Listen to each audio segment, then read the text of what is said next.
Hello friends, स्वागत है आप सभी के आपके अपने यूट्यूब चैनल शिक्षा हब में। तो फाइनली जो है हम लोगों ने अपने जीएस की क्लासेस को स्टार्ट कर दिया है, राइट। और इस जीएस में सबसे पहला हमारा जो सब्जेक्ट है जिसे हम लोग अच्छे से कवर करने वाले हैं वह है हमारा पॉलिटी। ठीक है, क्या है हमारा पॉलिटी है। ठीक है, और पॉलिटी का मतलब है कि राज्य व्यवस्था हम पढ़ने वाले हैं। ठीक है, ये बहुत ही इंपॉर्टेंट और बहुत ही महत्वपूर्ण सब्जेक्ट है आपके लिए और आपके एग्जामिनेशन के लिए, राइट। तो मैं उम्मीद करूंगा कि आज से आपके लिए इस सब्जेक्ट को तैयार करने के लिए जितने भी टॉपिक आप सभी को दिए जाएंगे उसे आप एक बेहतर ढंग से तैयार करेंगे, अच्छे तरीके से नोट्स बनाएंगे और अच्छे तरीके से रिवाइज करेंगे। मैं उम्मीद करता हूं कि आप लोगों ने एक नया फ्रेश नोटबुक ले लिया होगा और पेन के साथ में बैठे होंगे, राइट।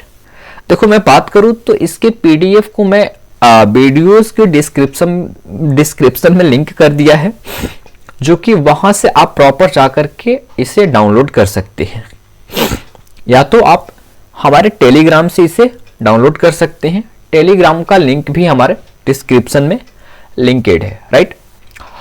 तो चलिए फाइनली हम आते हैं अपने टॉपिक पे।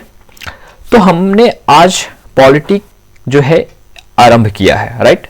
पॉलिटी जो कि आपको बता दें बहुत ही महत्वपूर्ण और बहुत ही अच्छा सब्जेक्ट है जिसे आप एक अच्छे ढंग से जी सकते हैं, राइट। मैं कहता हूं कि कोई भी सब्जेक्ट आप जो है एग्जाम के लिए ना पढ़ो, वैसे बर्डन लेकर के ना पढ़ो कि बस पढ़ करके सिलेबस को एंड करना है। उसे जीना सीखो, उसे फील करना सीखो, राइट। तो पॉलिटी में सबसे पहला हमारा जो चैप्टर यानी कि बात करें तो हमारा टॉपिक जो शुरू होने वाला है वह हमारा टॉपिक है हमारा संविधान का जो है, ठीक है, संविधान का ऐतिहासिक पृष्ठभूमि, राइट। हमारे स्टूडेंट को बहुत ज्यादा ये प्रॉब्लम होता था कि सर आप सिर्फ हिंदी मीडियम में ही पढ़ा रहे हो। ठीक है, बहुत सारा क्वेश्चन आ रहा था हमारे पास कि सर आप सिर्फ हिंदी मीडियम में ही पढ़ा रहे हो, इंग्लिश में ना ही तो आपके कंटेंट रहते हैं और ना ही आपके वॉइस रहते हैं, राइट। तो आज से आपको इस लेक्चर में दोनों ही चीजें मिलने वाली है, यानी कि क्लासेस आपकी बाइलिंगुअल होने वाली है। अच्छे से पढ़ना, अच्छे से देखना, राइट। तो चलो हम शुरू करते हैं चीजों को और अच्छे से समझने की कोशिश करते हैं, जहां से हम एक एक चीज को बारीकी से समझने का कोशिश करेंगे, राइट। हम बात कर रहे हैं कि संवैधानिक विकास, हमारा भारत का जो संवैधानिक विकास हुआ है उसे देखो प्यारे। अगर बात कहें तो ये जो एक्ट आपने देखा जिसका आपने बहुत सारा नाम सुना होगा, सबसे ज्यादातर आपने नाम सुना होगा जिस एक्ट का, उस एक्ट का नाम है आपका 1935 का एक्ट, राइट।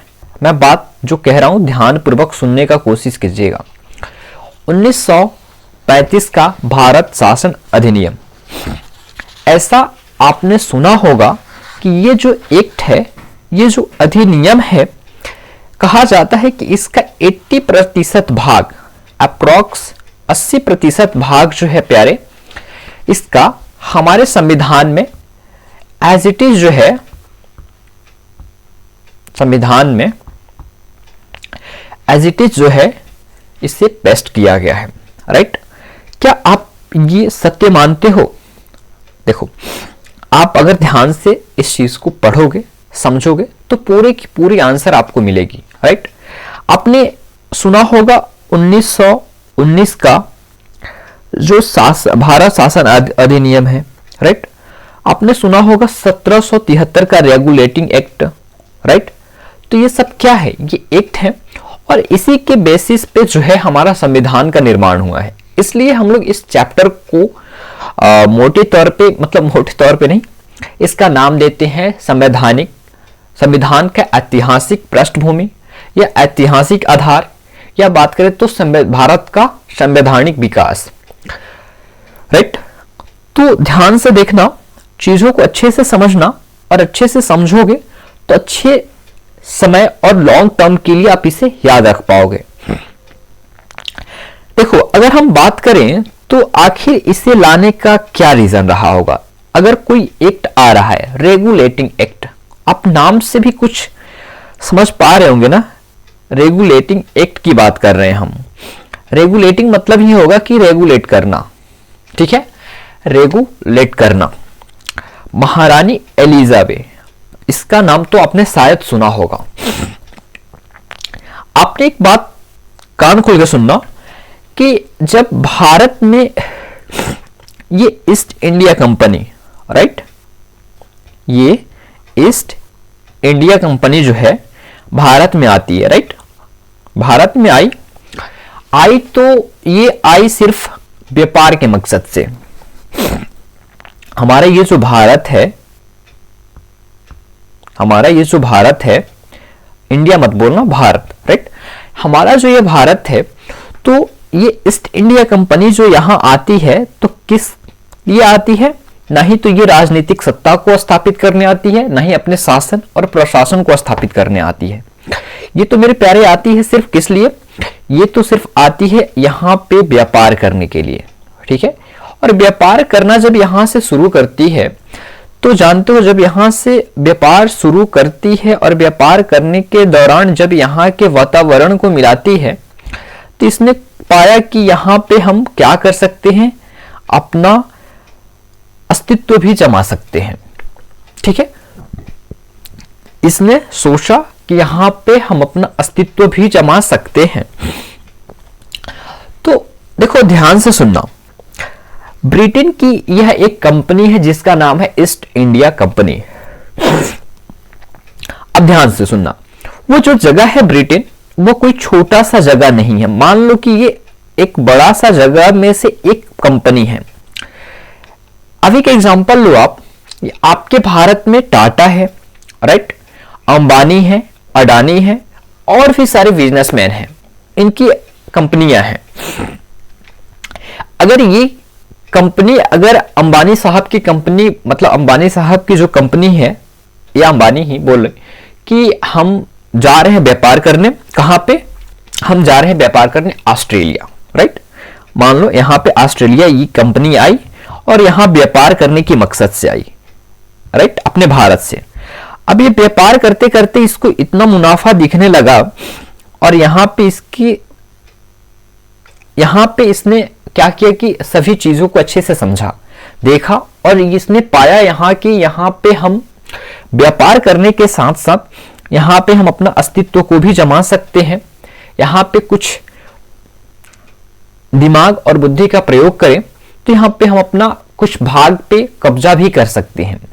तो बात आती है कि यहाँ पे जब ये कब्जा करना आरंभ करती है और यहाँ से जब व्यापार करती है तो इसको यहाँ से लेकर के सामान जाकर भारत में बेचने पे 60% की क्या होता है? प्रॉफिट होता है, बढ़ोतरी होती है, 60% की प्रॉफिट हो रहा है।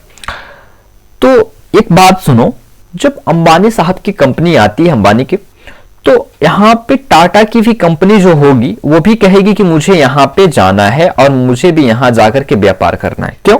क्योंकि अभी के समय में या कभी भी सब चाहते हैं क्या करना? प्रॉफिट पाना, पैसा कमाना, धन एकत्रित करना। तो वैसा ही जो था, ईस्ट इंडिया कंपनी भारत आती है और भारत आती है तो अच्छे से व्यापार करती है और अच्छा मुनाफा कमाती है। तो यहाँ पे जो है महारानी एलिजाबेथ है, वह ईस्ट इंडिया कंपनी को रेगुलेट करने के लिए, क्या है, ईस्ट इंडिया कंपनी को रेगुलेट करने के लिए एक्ट को पारित करती है। यहाँ पे जो आपका एक्ट है 1773 से शुरू होता है और फाइनली स्वतंत्रता अधिनियम आपका 1947 तक आता है, राइट। तो ये जो एक्ट है कौन कौन सा है? पहले तो देखो 1773 का रेगुलेटिंग एक्ट, ओके, कौन सा? 1773 1973 का रेगुलेटिंग एक्ट आता है, फिर आपका आता है 1781, फिर आपका आएगा 1784, राइट, फिर आएगा आपका 1813, राइट, 1813 और 1800 आपका 33 भी आता है। ठीक है, देखो चीजों को ध्यान से सुनना, ओके, तब जाकर के आपको समझ में आएगा। फिर 1853 आता है, ठीक है, फिर आपका ऐसा ही करके आपका आता है कहां तक, आपका आएगा 1947 तक, 1947 तक आता है। अब इसमें हम लोग क्या करते हैं, दो पार्ट कैटेगराइज करते हैं। क्या है, दो पार्ट कैटेगराइज होता है, भाग 1 और भाग 2 में जो है यहां पे डिवाइड किया जाता है। ओके, तो पहले भाग तक जो है जो आता है वो ईस्ट इंडिया कंपनी को रेगुलेट करने के लिए जो है ब्रिटेन की जो सरकार है वो भारत में ईस्ट इंडिया कंपनी को रेगुलेट करती है। और भाग 2 जब आता है तो वो ब्रिटेन का जो सरकार है वो डायरेक्ट भारत को जो है रेगुलेट कर रही है, भारत को अपने हिसाब से चला रही है। ठीक है, तो ध्यान से सुनना और अच्छे से देखना, फिर आपको अच्छे से समझ में भी आएगा। ठीक है, तो सबसे पहले हम आपको बता दें कि ये कंपनी जो है आपका, प्लीज समझने का कोशिश करना, जब ब्रिटेन जो है 1600 के दशक के दौरान केवल एक व्यापारी, ठीक है, व्यापारी कंपनी के रूप में भारत आती है। कब, 1600 के दशक में। ठीक है, ब्रिटेन जो है कंपनी जो है एक व्यापारिक कंपनी के रूप में जो है हमारे भारत में आती है। तब जो है उनके पास जो है रानी एलिजाबेथ प्रथम द्वारा दिए गए कुछ एक्ट थे। मानते हैं कि कोई कंपनी आ रही है कहीं से, मतलब किसी और देश में जा रही है, तो वहां का सरकार जो है कुछ एक्ट देती है। एक्ट के माध्यम से ये कहेगी कि जाओ तुम यहां पे जहां जा रहे हो, मतलब भारत में ही जा रहे हो तुम, तो वहां पे तुम खुल करके अच्छे से व्यापार करो। ठीक है, यहां पे मैं 15 साल तक किसी और कंपनी को व्यापार करने के लिए नहीं भेजूंगा, नहीं भेजूंगी, तुम अकेले व्यापार करना, अकेले ही मुनाफा करना। ठीक है, या और भी जो चीजें हैं वो यहां पे देगी। ठीक है, ठीक है, बल्कि बाद में होता यह है कि 1765 में जो है बक्सर का युद्ध हो जाता है। क्यों? क्योंकि इसका वर्चस्व बढ़ना आरंभ हो जाता है। तो होता क्या है, 1765 में जो है इसका बक्सर का युद्ध हो जाता है, राइट। उसके बाद होता यह है कि कंपनी ने मुगल सम्राट शाह आलम से, देखो आई व्यापार करने के मकसद से, लेकिन आगे क्या होता है कि 1765 में जीत हो जाती है बक्सर के युद्ध में।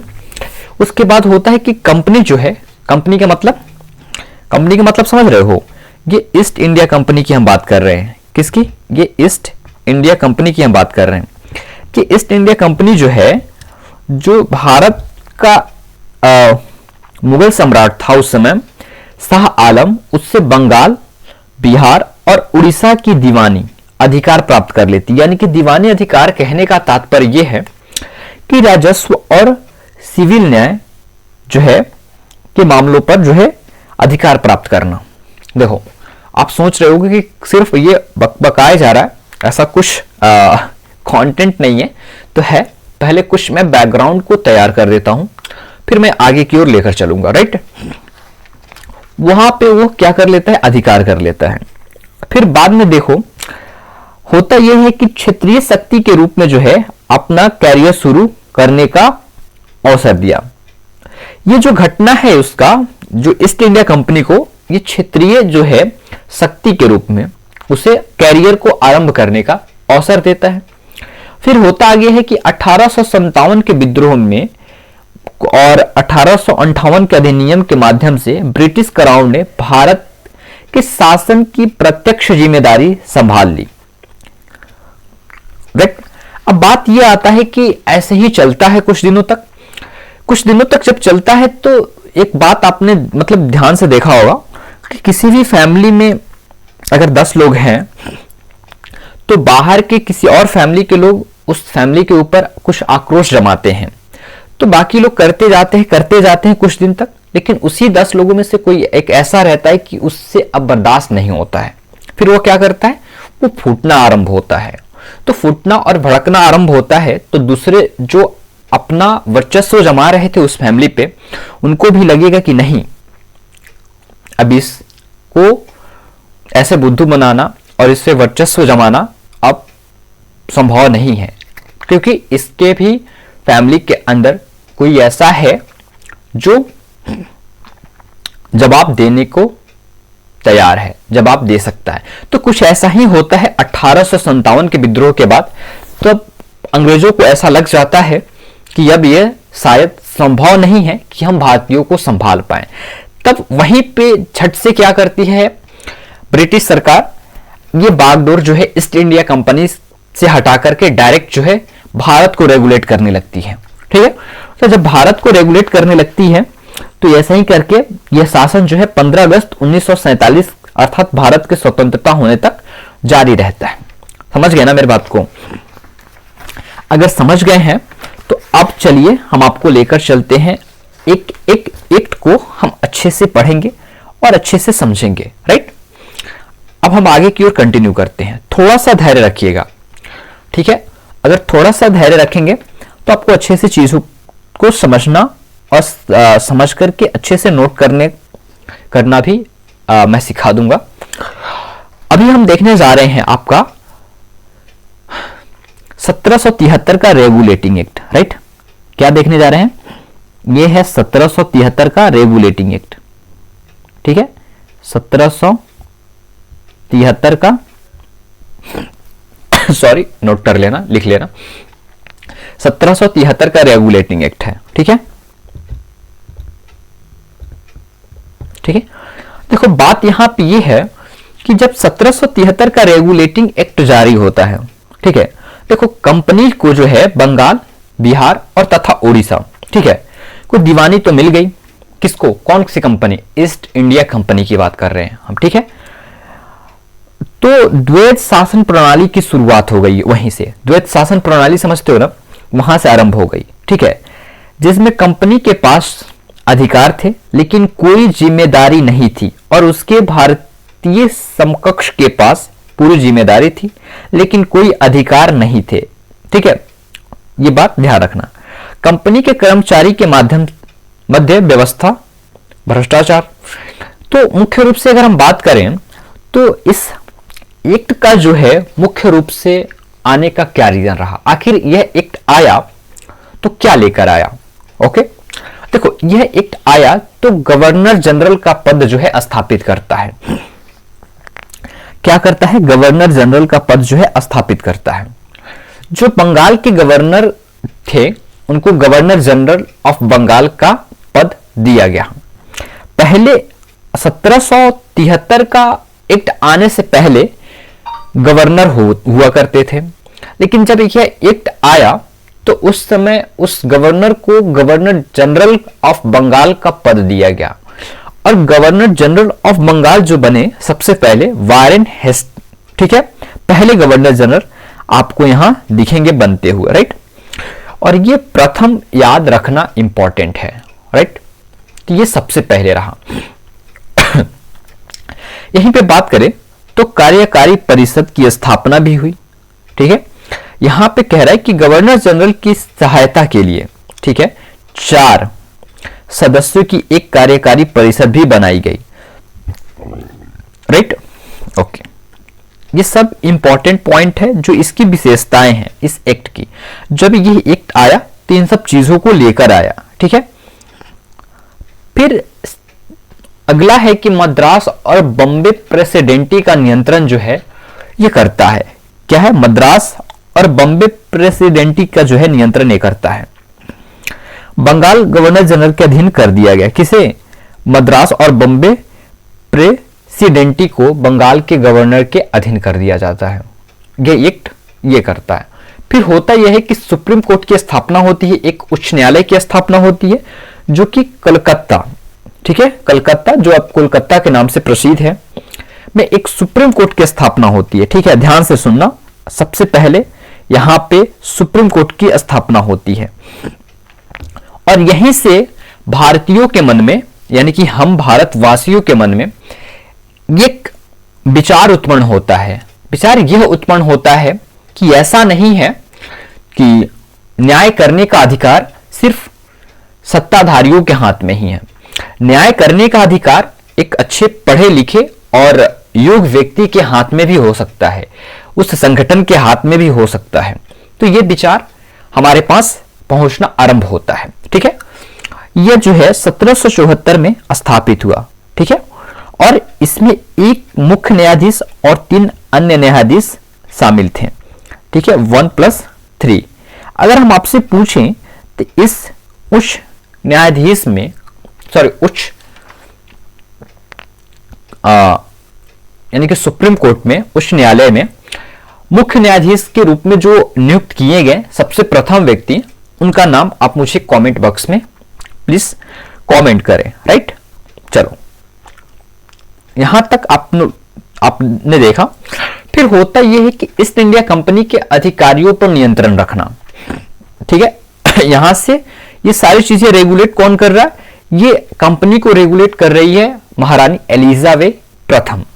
ठीक है, वो कर रही है कि इसी एक्ट के माध्यम से जो ईस्ट इंडिया कंपनी के अधिकारी थे उनको नियंत्रित करना। राइट, कंपनी के अधिकारियों द्वारा, ठीक है, भ्रष्टाचार और दुर्व्यवहार को रोकने के लिए प्रावधान किया गया, क्योंकि भ्रष्टाचार और दुर्व्यवहार बढ़ चुका था कंपनी के अधिकारियों के अंतर्गत।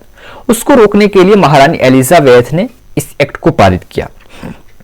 देखो, इस एक्ट को पारित करने का मकसद ही सिर्फ इतना था कि इस कंपनी को रेगुलेट करना है। किस कंपनी को? ये EIC जो है ना, यानी कि ईस्ट इंडिया कंपनी जो है ना, इसको रेगुलेट करना आई मीन कहने का तात्पर्य है कि आप मेरे हिसाब से चलो, आप अपनी मनमानी ना करो, क्योंकि मैं आपको भेजा हूं। मन करेगा तो हम अभी आपको वहां से हटा करके हम किसी और कंपनी को भेज सकते हैं।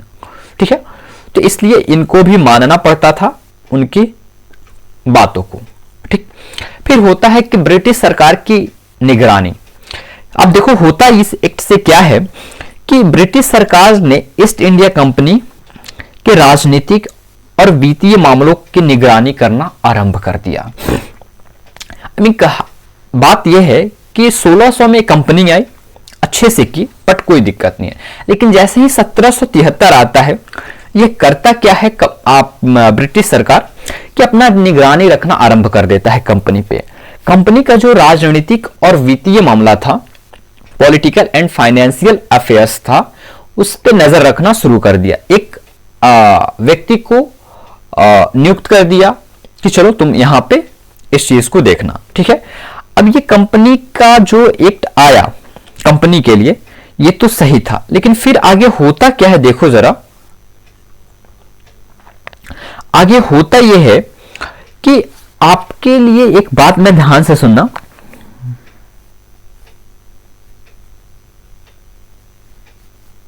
ठीक है, अब यह एक्ट जो था बस इतना ही लाता है। ठीक है, इसके बाद होता क्या है कि अगला एक्ट जो है पारित किया जाता है। ठीक है, नेक्स्ट एक्ट आपका आता है, नेक्स्ट अधिनियम आता है, जिसका नाम होता है 1781 का संशोधन अधिनियम। नोट कर लेना, 1700, ठीक है, टाइपिस्ट का मिस्टेक है, 1781 का संशोधन अधिनियम। हाँ, क्या लिखना है? 1781 का संशोधन अधिनियम। यह अधिनियम जो है पारित तो 1781 में होता है। ठीक है, पारित 1781 में होता है, यह सही है, लेकिन जानते हो यह लागू जो होता है 84 में होता है। कब? 1784 में जो है यह लागू होता है। अब ये एक्ट जो अब आता है तो इस नाम से ही क्लियर होता है संशोधन अधिनियम। क्या होता है? संशोधन अधिनियम।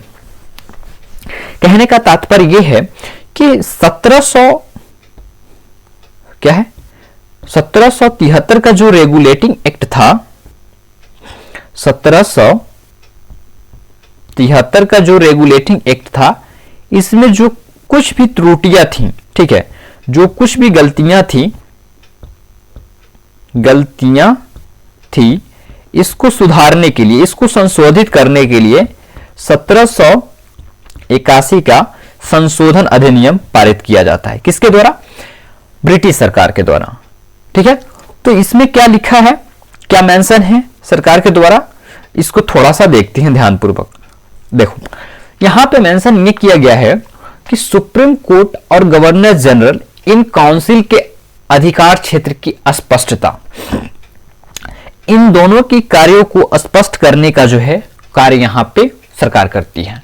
सुप्रीम कोर्ट को केवल कोलकाता के भीतर, यानी कि कंपनी का मुख्यालय कोलकाता था, के भीतर अपने अधिकार क्षेत्र तक सीमित किया गया।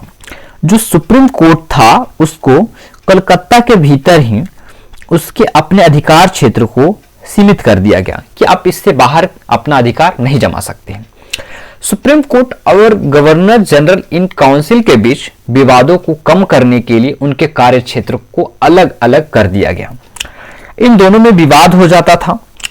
ये गवर्नर जनरल जो था कुछ कह रहा था और ये सुप्रीम कोर्ट था यहां पे हस्तक्षेप कर दे रहा था, या सुप्रीम कोर्ट जो कुछ कह रहा था वहां पे गवर्नर जनरल हस्तक्षेप कर दे रहा था, जिस कारण जो है विवाद का होना संभव है, विवाद का उत्पन्न होना लाजमी है।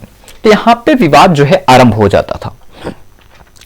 तो इसी को एक क्षेत्र, एक जो है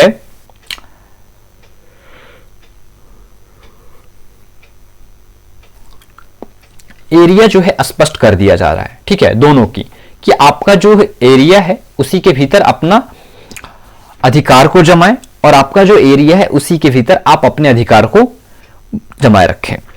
दूसरा इसमें दिखाया जा रहा है कि भारतीय कानूनों की मान्यता, यहां पे क्या है, भारतीय कानूनों की जो है मान्यता दी जाती है। देखो भारतीयों के मामलों में उनके व्यक्तिगत कानून जैसे कि हिंदू और मुस्लिम कानून को मान्यता दी गई। हिंदुओं के लिए उनके धर्म और परंपराओं के अनुसार न्याय करने की व्यवस्था की गई। मुस्लिमों के लिए शरीयत के कानून लागू किए गए।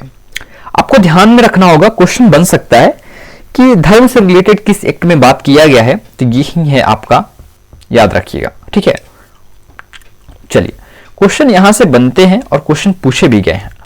ठीक है, फिर है कंपनियों के नौकरों के लिए संरक्षण, right, protection of company servant, company के सर्वेंट के लिए कुछ प्रोटेक्शन का भी व्यवस्था यहां पे सरकार कर रही है। यहां पे ईस्ट इंडिया कंपनी के कर्मचारियों को उनके अधिकार क्षेत्र के तहत विशेष सुरक्षा प्रदान की गई। ठीक है, सुप्रीम कोर्ट को यह निर्देश दिया गया कि कंपनी के अधिकारियों के कार्यों को की समीक्षा करने में अत्यधिक हस्तक्षेप ना करें। राइट, फिर है कि सुप्रीम कोर्ट के न्यायाधीशों की भूमिका जो है वो रोल जो है बताया गया सुप्रीम कोर्ट के जज को। न्यायाधीशों को यह निर्देश दिया गया कि वे भारतीय संस्कृति और परंपराओं के अनुरूप निर्णय लें। राइट, यानी कि थोड़ी बहुत जो है भारत के पक्ष में यहां से बात शुरू होती है। ठीक है, थोड़ी बहुत, एकदम मतलब नगण्य, सूक्ष्म। ठीक है, सूक्ष्म तौर पे। राइट, देखिए मैं कहूं तो अगर आपको समझ में ना आ रहा हो तो मुझे कमेंट करके बता दिया करिए। ठीक है, ताकि हम उस पे कुछ अच्छा निर्णय ले सकें, आपको समझाने के लिए कुछ नया तरीका अपना सकें, आपको बताने के लिए कुछ नया तरीका जो है ढूंढ सके। देखिए यहां तक तो सही है। फिर आता है 1784 का पिट्स इंडिया एक्ट। ठीक है, इस समय जो गवर्नर जनरल होते हैं वारेन हेस्टिंग रहते हैं। बहुत इंपॉर्टेंट है, याद रखिएगा, बहुत इंपॉर्टेंट है, इसलिए मैं कह रहा हूं याद रखिएगा, इसका मतलब है याद ही रखिएगा। देखो 1784, इसकी कुछ हम पृष्ठभूमि की बात करें, राइट, तो कंपनी जो है भ्रष्टाचार और कुप्रबंध से जूझ रही थी तथा इसकी वित्तीय स्थिति और भी खराब हो गई। कंपनी यानी कि ईस्ट इंडिया कंपनी भ्रष्टाचार और कुप्रबंधन से परेशान थी और इसकी वित्तीय, फाइनेंशियल, ठीक है, कंडीशन जो है और भी खराब होते जा रहा था। बात आ रहा है कि इसके अलावा जो है यह अधिनियम ब्रिटिश और भारतीय शासकों के मध्य बढ़ते तनाव को प्रभावी ढंग से संबोधित नहीं कर सका। अभी तक जो एक्ट आया था, अधिनियम आया था, वो ब्रिटिश और भारतीय शासकों के मध्य जो है बढ़ते तनाव को जो है प्रभावी ढंग से संबोधित नहीं कर सका।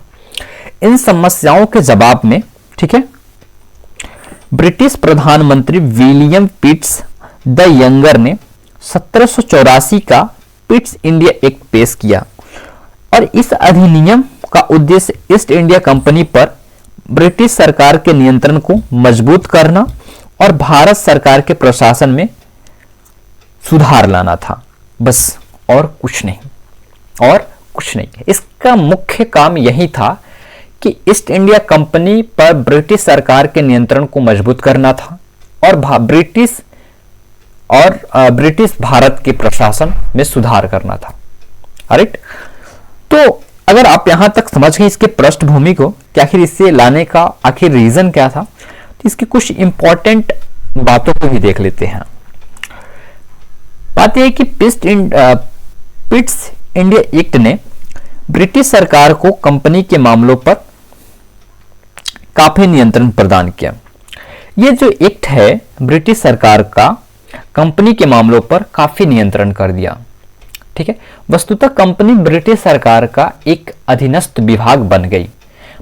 ठीक है, क्या होती है, एक अधीनस्थ जो है विभाग बन जाती है और भारत में कंपनी के क्षेत्रों को ब्रिटिश आधिपत्य के क्षेत्र कहा गया। राइट, सेकंड है कि कंपनी के मामलों पर सरकार का नियंत्रण काफी बढ़ गया। ठीक है, कंपनी के मामलों पर सरकार का नियंत्रण जो है काफी बढ़ जाता है इस एक्ट के माध्यम से, और यह नियंत्रण बोर्ड जो है, बोर्ड ऑफ कंट्रोल जो है का गठन किया गया। अब बात आती है कि कंपनी पर नियंत्रण रखने के लिए सरकार करती क्या है, एक बोर्ड ऑफ कंट्रोल यानी कि एक नियंत्रण बोर्ड की क्या करती है, व्यवस्था करती है, एक गठन करती है, गठन बनाती है। ठीक है, ताकि कंपनी को वो चला सके।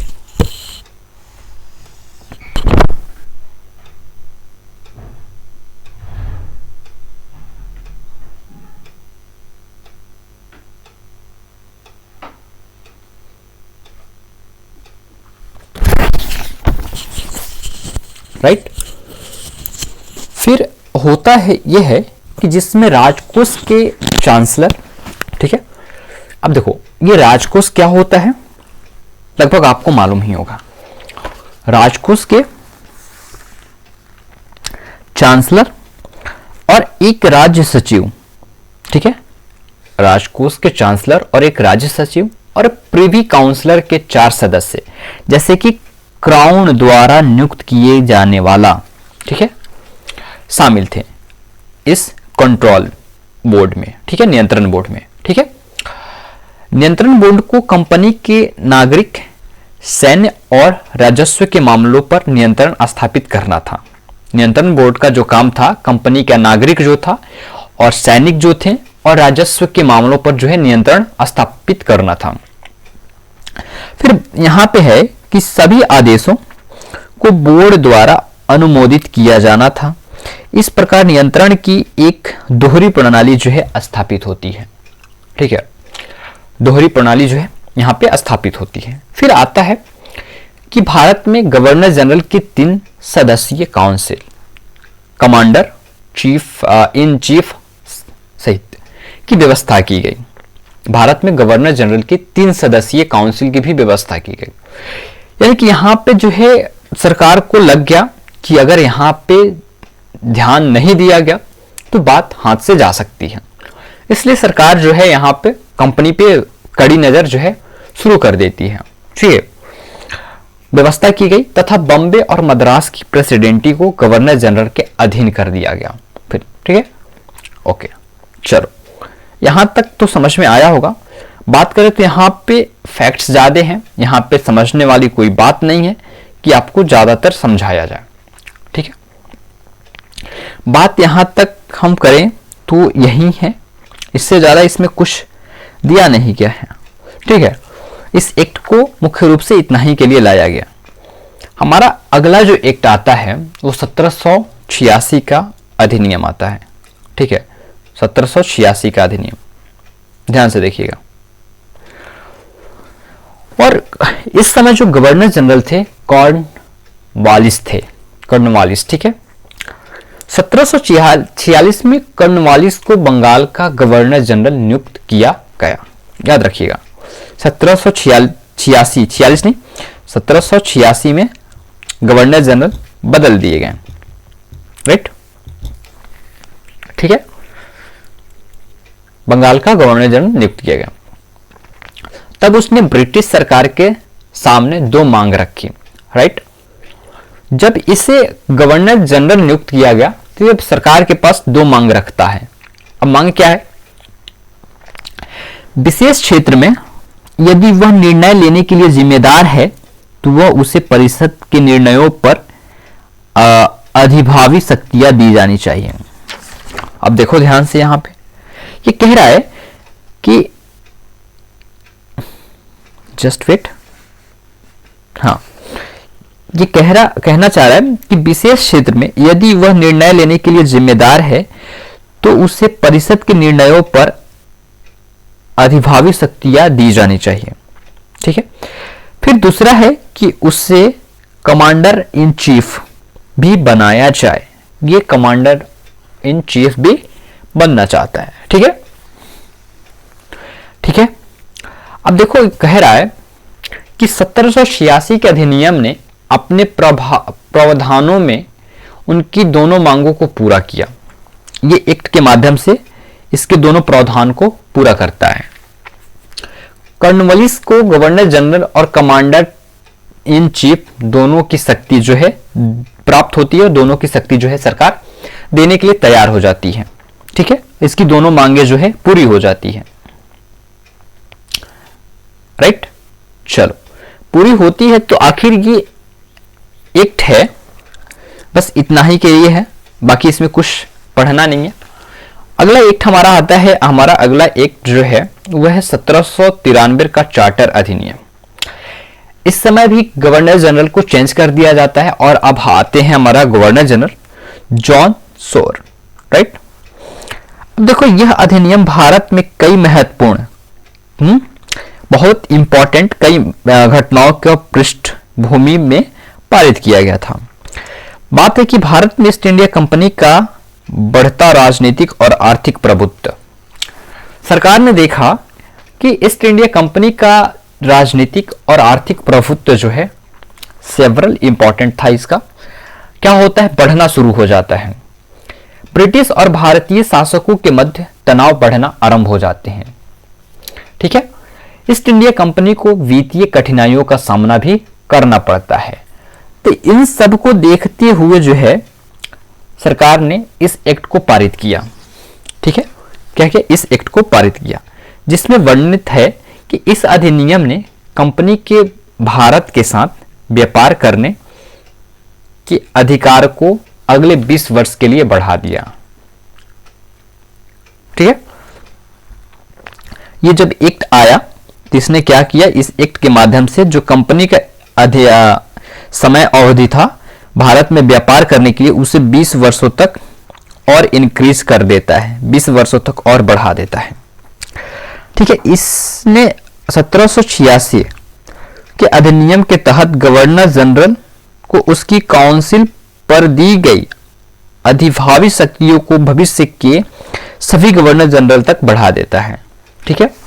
जो 1786 में जो था कॉर्नवालिस ने जो मांग किया था वो सभी गवर्नर जनरल के लिए जो है एक्सटेंड कर देता है, आगे की ओर बढ़ा देता है, ठीक है, और कुछ नहीं, ठीक है। अब चलो, ये फैक्ट से प्यारे, इसे याद करने होंगे, इसे रटने होंगे, ठीक है। बात है कि कमांडर इन चीफ तब तक परिषद का सदस्य नहीं होगा जब तक उसे नियुक्त ना किया जाए, ठीक है। इस एक्ट के माध्यम से नियंत्रण बोर्ड के सदस्यों और उनके कर्मचारियों को भारतीय राजस्व से भुगतान किया जाना था, जो वर्ष 1919 तक जारी रहा। इस एक्ट के माध्यम से जो नियंत्रण बोर्ड के सदस्य थे, जो अधिकारी थे, ठीक है, और गवर्नर जनरल थे, जो बोर्ड नियंत्रण के सदस्य और उनके कर्मचारी जो थे वो भारतीय राजस्व से भुगतान किया जाना था। भारत का जो राजस्व था उससे भुगतान करना था, ना कि इनका पेमेंट वहां से सरकार देगी। और ये तब तक रहा, यह 1919 तक ऐसा ही चलता रहा। फिर है गवर्नर जनरल और गवर्नर्स और कमांडर इन चीफ की नियुक्ति के लिए शाही मंजूरी अनिवार्य थी। ठीक है। फिर है कंपनी के वरिष्ठ अधिकारी बिना अनुमति के देश नहीं छोड़ सकते थे, ऐसा करना त्यागपत्र माना गया। ठीक है, ये सब याद करना। ठीक है। कंपनी को व्यक्तियों और कंपनी के कर्मचारियों को लाइसेंस, जिसे विशेषाधिकार या देश व्यापार, ठीक है, के रूप में जाना जाता है, देने का अधिकार दिया गया था। इन लाइसेंस ने अफीम चीन को निर्यात करने का मार्ग प्रशस्त कर दिया। ठीक है। फिर कंपनी को आवश्यक खर्चों का भुगतान करने के बाद भारतीय राजस्व ने ब्रिटिश सरकार को सालाना 5 लाख पाउंड का भुगतान करना था। तो ये सारी चीजें प्रावधान इस एक्ट के माध्यम से किया गया था। फिर है कि राजस्व प्रशासन और न्यायपालिका के कार्यों को अलग कर दिया गया तथा बाद में राजस्व आदतों को बंद कर दिया गया, अदालतों को, ठीक है, रेवेन्यू कोर्ट को, ठीक है, रेवेन्यू कोर्ट्स को बंद कर दिया गया। ठीक है। आगे की ओर देखो, आगे है क्या, उसे थोड़ा सा देखते हैं। आगे यही है कि इस एक्ट में इतना ही था। अगला एक्ट हमारा आता है 1813 का चार्टर अधिनियम। देखो, मुझे लग रहा होगा कि आपको ऐसे ये टॉपिक उतना इंटरेस्टिंग नहीं लग रहा होगा। ठीक है, उतना इंटरेस्टिंग है भी नहीं, क्योंकि इसमें सब के सब फैक्ट्स हैं। इसमें कुछ ऐसा स्टोरी भी नहीं है। जहां तक स्टोरी था वहां तक मैं स्टोरी के माध्यम से समझाने का कोशिश किया, आपको बताया भी। बट इसे लर्न करना है तो आपको लर्न ही करना होगा, याद करना ही होगा, रटना ही होगा, फैक्ट्स हैं। फिर है हमारा 1813 का जो एक्ट है आता है, यह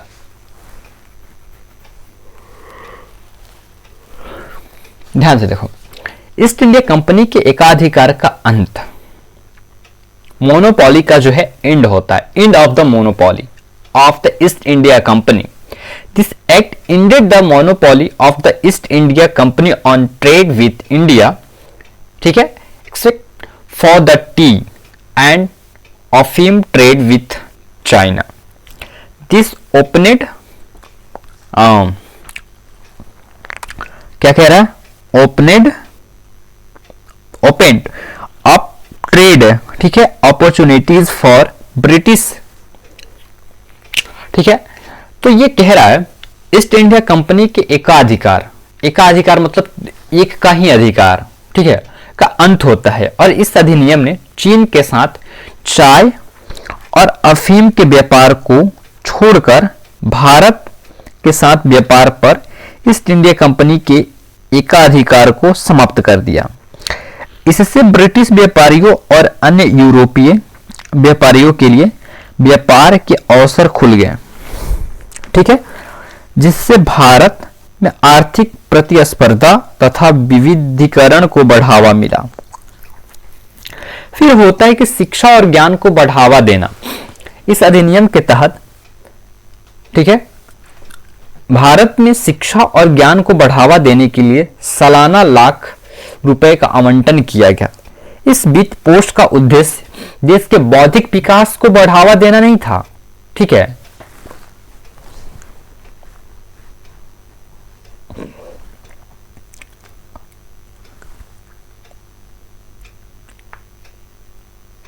ठीक है, इसका उद्देश्य जो है देश का यानी कि भारत के नागरिकों का बौद्धिक विकास करना नहीं था, बौद्धिक विकास को बढ़ाना नहीं था, देने के लिए स्कूल और कॉलेज और पुस्तकालय की स्थापना करना था, ठीक है, बढ़ावा देने के लिए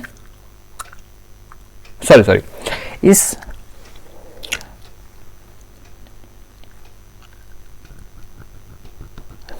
देखो ये 1 लाख रुपए जो फॉर एनुअल खर्चा को हो रहा था, ये भारतवासियों को एक शिक्षित बनाने के लिए नहीं, एक योग्य व्यक्ति बनाने के लिए नहीं, कि इसलिए हो रहा था कि कंपनी के रूल्स को, वहां की सरकार के रेगुलेशंस को, चीजों को समझने के लिए बस एक सक्षम व्यक्ति को तैयार करना, ठीक है। नहीं तो अगर ये योग्य व्यक्ति बनाना शुरू कर दें तो फिर यहां पे भारतीयों से अपना गुलामी कैसे कराते हैं, ठीक है, ये था, ठीक है। और धार्मिक स्वतंत्रता और मिशनरी गतिविधियां, इन अधिनियम ने ईसाई मिशनरी को भारत में अपने धर्म का प्रचार करने का अधिकार दिया। विवादस्त होते हुए भी यह प्रावधान ब्रिटिश भारत में धर्मांतरण और संस्कृति प्रभाव में बढ़ती रुचि को दर्शाती है, ठीक है। तो इसे नोट कर लेना, नोट करके याद करते रहना, ठीक है। फिर इस एक्ट के माध्यम से यह होता है कि न्यायपालिका को मजबूत बनाना, ठीक है, ठीक है। इस अधिनियम ने कलकत्ता के सुप्रीम कोर्ट को भारत के आंतरिक हिस्सों में रहने वाले लोगों सहित सभी ब्रिटिश अधीन क्षेत्रों को अपने क्षेत्राधिकार में शामिल करने का अधिकार दिया, ठीक है। इससे न्यायिक प्रणाली मजबूत हुई और ब्रिटिश क्षेत्रों के लोगों को न्याय तक अधिक पहुंच प्राप्त हुआ। फिर होता है कि भारत में ब्रिटिश राज क्षेत्रों की अस्पष्ट मान्यता कंपनी को क्राउन की संप्रभुता पर प्रतिकूल प्रभाव डाले बिना अगले 20 वर्षों के लिए राज्य क्षेत्र और राजस्व पर अधिकार मिल गया, ठीक है। फिर होता है मद्रास, मुंबई और कलकत्ता परिषदों द्वारा बनाए गए नियमों को अब ब्रिटिश संसद के समक्ष रखा जाना आवश्यक था। इन प्रकार भारत में ब्रिटिश राज्य क्षेत्रों की संवैधानिक स्थिति को पहली बार स्पष्ट रूप से परिभाषित किया गया, ठीक है। बस इसका मुख्य काम यही था और इस एक्ट के माध्यम से यही सारा कार्य किया गया। फिर 1813 के एक्ट के बाद डायरेक्ट आप पहुंचेंगे 1833 का चार्टर अधिनियम। भारत के गवर्नर जनरल यहां पे बन जाते हैं आपके विलियम बेटिंग, ठीक है। विलियम बेटिंग जो है यहाँ पे भारत का गवर्नर जनरल बनते हैं। एक मिनट रोकना, गवर्नर जनरल बनते हैं। और ये एक जो है आपको बात करें कि जो ये 1833 का जो एक्ट आता है, ये क्यों आता है आपको मालूम है? इसके आने का रीजन क्या था?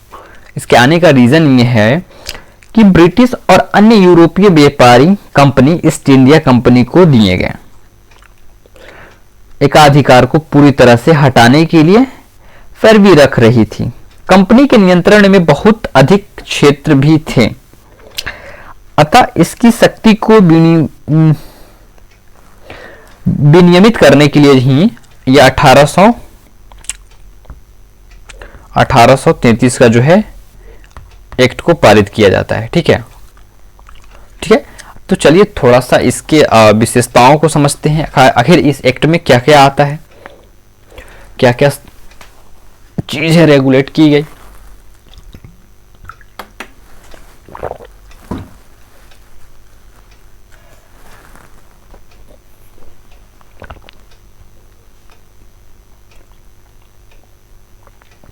देखो, जो कंपनी के 20 वर्ष की लीज थी जो यहाँ पे किया गया था और आगे बढ़ा दिया गया, 20 वर्ष से भी आगे कर दिया गया। भारत राज्य क्षेत्रों को क्राउन के नाम पर शासित किया जाना था, ठीक है। चीन के साथ व्यापार और चाय के व्यापार पर भी कंपनी का एकाधिकार समाप्त हो गया। यूरोपीय आप्रवास और भारत में संपत्ति के अधिग्रहण पर भी सभी प्रतिबंध हटा दिए गए। इस प्रकार भारत के बड़े पैमाने पर यूरोपीय उपनिवेशीकरण का मार्ग प्रशस्त हो गया। फिर होता है कि भारत में सरकार के वित्तीय, विधायी और प्रशासनिक केंद्रीकरण की परिकल्पना भी की गई, ठीक है, ठीक है। अब देखो, गवर्नर जनरल को जो है कंपनी के सभी नागरिकों और सैन्य मामलों के अधिक्षण, नियंत्रण तथा निर्देश की शक्ति प्रदान की गई। ओके, तो इन सब चीजों को आप नोट कर लेना या तो स्क्रीनशॉट ले लेना, ठीक है। बाकी इसका कोई और उपाय नहीं है प्यारे। देखो, कानून बनाने में पेशेवर सलाह के लिए गवर्नर जनरल की काउंसिल में एक विधि सदस्य जोड़ा गया। फिर है कि भारतीय कानूनों को संहिताबद्ध और समेकित किया गया, ठीक है। प्रशासन के दासों की स्थिति में सुधार करने और अंततः दासता को समाप्त करने के लिए कदम उठाने का आग्रह किया गया, जो कि 1843 में क्या होता है, दास प्रथा समाप्त हो जाता है फाइनली, ठीक है।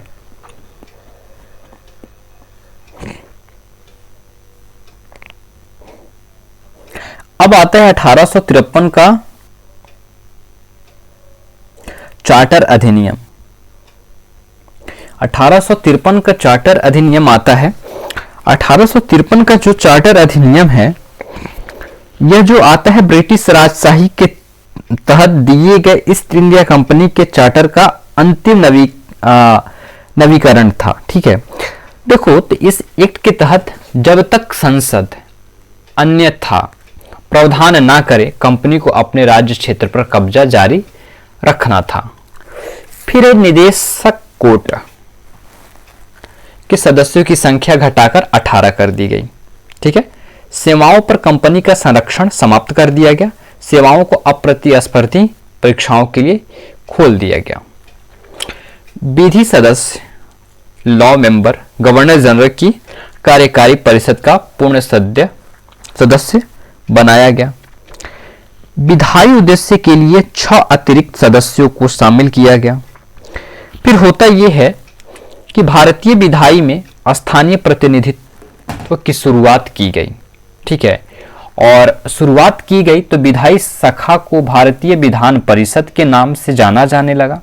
हालांकि प्रख्यापित किए जाने वाले कानून के लिए गवर्नर जनरल की सहमति की आवश्यकता थी और गवर्नर जनरल विधान परिषद के किसी भी विधेयक को वीटो कर सकता था। अब ये वीटो शब्द जो है, ये क्या है आप आगे समझ पाओगे। अभी तो संभव नहीं है, कोशिश करना भी, ठीक है। फिर आपका आता है 1858 का अधिनियम, भारत शासन 1858 का अधिनियम, ठीक है। वायसराय जो होता है कैनिंग होता है। अब गवर्नर जनरल से नाम बदल करके वायसराय कर दिया जाता है। ईस्ट इंडिया कंपनी का पतन हो जाता है इस समय 1858 में और भारतीय उपनिवेशों का नियंत्रण ब्रिटिश क्राउन को हस्तांतरित कर दिया जाता है। और यहीं से हम भाग 2 की जो बात कर रहे थे वो आरंभ होता है, ठीक है। यहां से जो है ब्रिटिश सरकार जो है शासन अपने अधीन ले लेती है, ईस्ट इंडिया कंपनी के माध्यम से नहीं।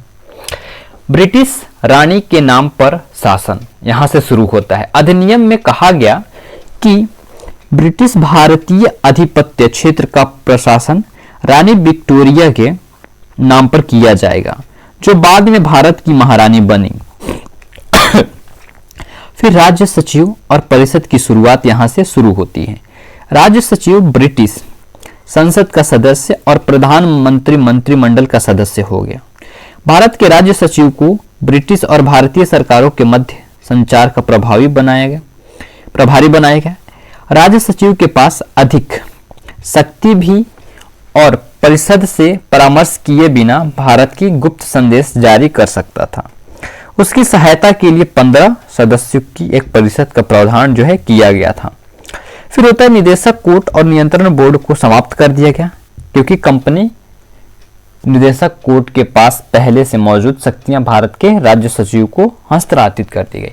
क्योंकि यहाँ पे जो है कि कंपनी के द्वारा शासन नहीं हो रहा है, यहाँ से ब्रिटिश शासन, ब्रिटिश क्राउन जो है खुद ही शासन अपने हाथों में ले लेती है, ठीक है। गवर्नर जनरल और वायसराय की नियुक्ति जो है यहाँ से शुरू होती है। इस अधिनियम से गवर्नर जनरल और वायसराय के पदों की स्थापना की गई। याद रखना इस एक्ट को, जो भारत के ब्रिटिश सरकार प्रतिनिधि के रूप में कार्य करते थे।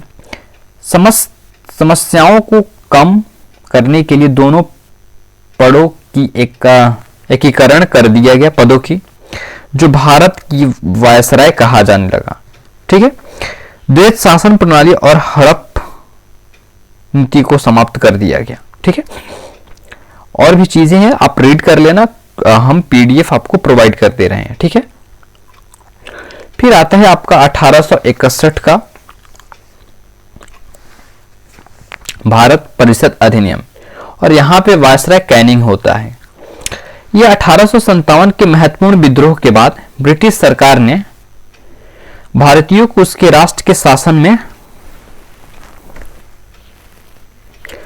शामिल करने की आवश्यकता को पहचाना।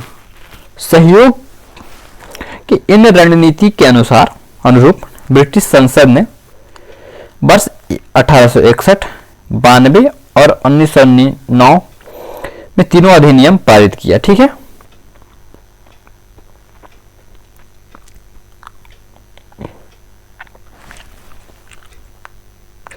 अब इसका जो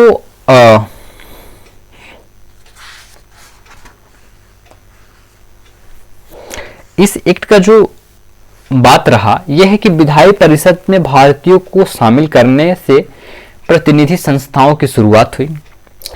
1862 में तत्कालीन वायसराय कैनिंग ने 3 भारतीयों, बनारस के राजा,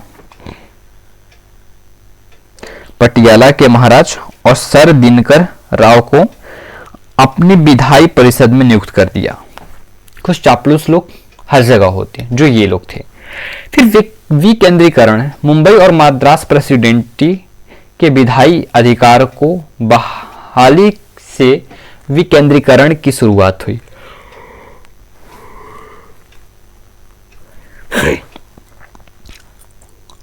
विकेंद्रीकरण की प्रवृत्ति जो 1773 की एक्ट के साथ शुरू हुई थी, 1833 चार्टर एक्ट अधिनियम के तहत चरम पर थी।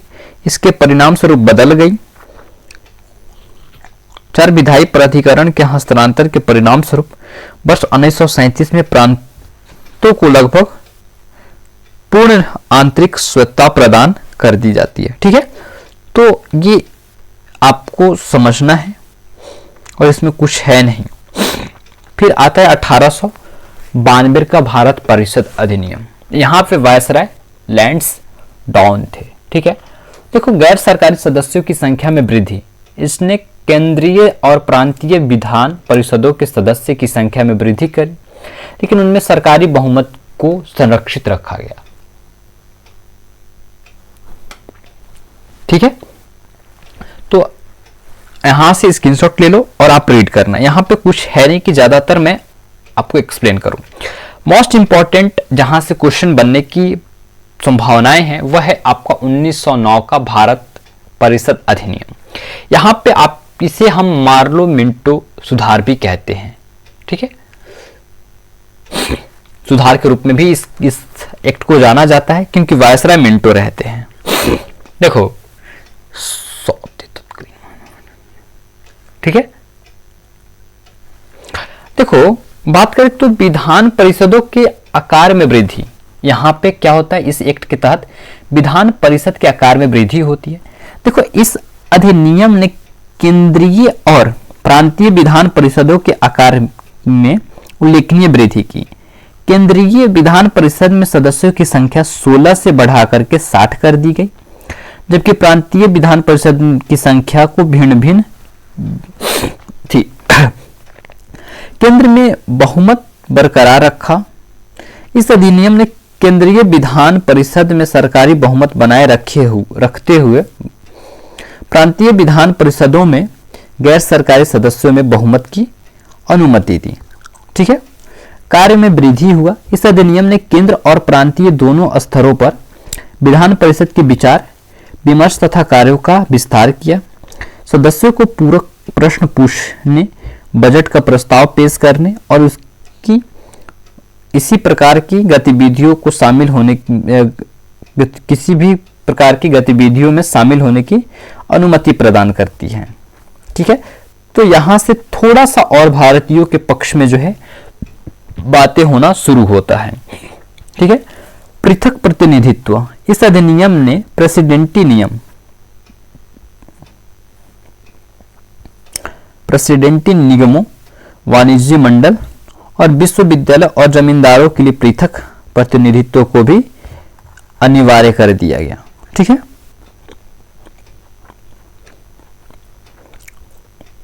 फिर आता आपका 1919 का भारत शासन अधिनियम और यहां से वायसराय होते हैं चेम्सफोर्ड। अगस्त 1917 को ब्रिटिश सरकार ने पहली बार भारत में एक जिम्मेदार शासन की क्रमिक शुरुआत के लिए अपना लक्ष्य घोषित किया, जिसके परिणाम स्वरूप होता है कि 1919 में भारत शासन अधिनियम लागू किया गया, जिससे आमतौर पर मॉन्टेस्क्यू चेम्सफोर्ड सुधार, यह नाम भारत के राज्य सचिव और भारत के वायसराय चेम्सफोर्ड के नाम पर रखा गया था, के रूप में जाना जाता है। वर्ष 1921 में प्रभावी इस कानून ने कई महत्वपूर्ण प्रावधान लागू किए गए। ठीक है, यहां होता है कि द्वैत शासन की यहां पे शुरुआत इस अधिनियम ने केंद्रीय और प्रांतीय विषयों का निर्धारण करके प्रांत पर केंद्र का नियंत्रण को शिथिल कर दिया। केंद्र और प्रांत दोनों विधान परिषदों को अपनी अपनी विषय सूची, विषयों कानूनों बनाने का अधिकार जो है दे दिया जाता है। ठीक है, तो आप अच्छे से रीड करना, मैं जो हूं जहां तक है वहां तक मैं समझा देता हूं। ठीक है, बाकी आपको सारी चीजें पीडीएफ फॉर्मेट में अवेलेबल करा दिया जाएगा, आप आराम से वहां से समझ लेना। ठीक है, और उसे इसे आप रीड कर लेना। फिर आता है आपका 1935 का भारत शासन अधिनियम। यह है कि विषयों का विभाजन होता है। यहां से विषय का विभाजन का तात्पर्य है कि इस अधिनियम में एक अखिल भारतीय संघ के निर्माण का प्रस्ताव रखा जाता है, जिसमें प्रांत और रियासतों को इकाइयों के रूप में शामिल किया गया। इसमें 3 सूची के माध्यम से इसके केंद्र और इकाइयों के मध्य शक्ति का विभाजन हुआ है। संघीय सूची जो केंद्र के लिए, इसमें 59 मध्य शामिल थे। प्रांतीय सूची जो प्रांत के लिए था, इसमें 54 मध्य हैं। समवर्ती सूची जो दोनों के लिए है, इसमें 36 हैं। ठीक है, देखो अवशिष्ट शक्तियां वायसराय में निहित थी। हालांकि रियासतों द्वारा भाग न लिए जाने के कारण संघ फेडरेशन का गठन नहीं हो सका। प्रांतीय स्वायत्तता, इस अधिनियम ने प्रांतों में द्वैत शासन को समाप्त करता है, याद रखना क्वेश्चन बनता है। इसके स्थान पर प्रांतीय स्वायत्तता की स्थापना की गई। राइट, तो यहां से चीजों को समझना, अच्छे से देखना, जानना। राइट, और रीड करना। इस अधिनियम ने प्रांतों में उत्तरदायी शासन की भी शुरुआत की, जिससे गवर्नर को प्रांतीय विधायिका के प्रति उत्तरदायी मंत्रियों की सलाह पर कार्य करना होता था। ठीक है, याद रखना केंद्र में द्वैत शासन, इस अधिनियम ने केंद्र में द्वैत शासन को अपनाने का प्रावधान किया, जिसमें संघीय विषयों को आरक्षित और हस्तांतरित विषयों में विभाजित किया गया था। ठीक है, फिर आता है आपका 1947 का भारतीय स्वतंत्रता अधिनियम। ठीक है, और ये जो है 3 जून 1947 को एक बार फिर दोहराया कि भारत की संविधान सभा द्वारा तैयार किया गया कोई भी संविधान देश के उन क्षेत्रों पर लागू नहीं होगा जो कि स्वीकार करने के इच्छुक नहीं है। ठीक है, ब्रिटिश शासन का अंत जो है इस अधिनियम के अंतर्गत होता है। इससे भारत में ब्रिटिश शासन का अंत हो गया। भारत को 15 अगस्त 1947 को आधिकारिक रूप से एक स्वतंत्र और संप्रभुत्व राज्य घोषित कर दिया गया। ठीक है, विभाजन हुआ इसी एक्ट के तहत। इस अधिनियम ने भारत के विभाजन का प्रावधान किया, जिससे 2 स्वायत्त राज्य ऑटोनॉमस डोमिनियंस ठीक से स्थापित हुए, जो भारत और पाकिस्तान है, जिनमें से प्रत्येक को ब्रिटिश राष्ट्रमंडल से अलग होने का अधिकार था। ठीक है, और कुछ यहां पे है नहीं। ठीक है, तो आप अच्छे से देखना और अच्छे से पढ़ने की कोशिश करना। बाकी हमारा ये जो चैप्टर है, ये जो हमारा टॉपिक है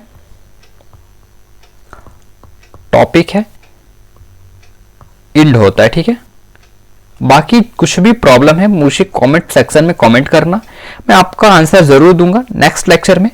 बाकी अगर आपको कुछ भी समझ में ना आया हो, कुछ डाउट हो, कुछ प्रॉब्लम हो, तो भी मुझे कमेंट करना, ठीक है। बाकी अगर इसमें पढ़ाने के तौर तरीके में कुछ चेंज करना हो, वो भी मुझे सलाह दे सकते हो।